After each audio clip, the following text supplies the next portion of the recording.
Jesus, full of the Holy Spirit, left the Jordan right after his baptism, and he was led by the Spirit into the wilderness, where for 40 days he was tempted by the devil.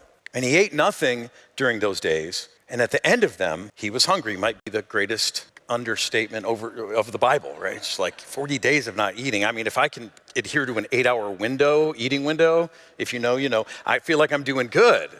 And I'm so hungry, and yet for 40 days.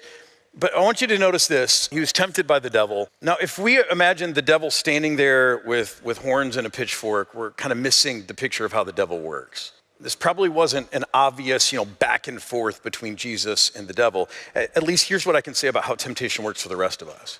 That it's not this kind of head-on assault from the devil. It's not through all the scary stuff. And I remind you this all the time, that sometimes our imaginations run away with us, and we imagine that the devil's going to come at us in some big and scary ways. The devil is known by his craftiness. The word devil means the deceiver, or sometimes he's called the slanderer, the liar.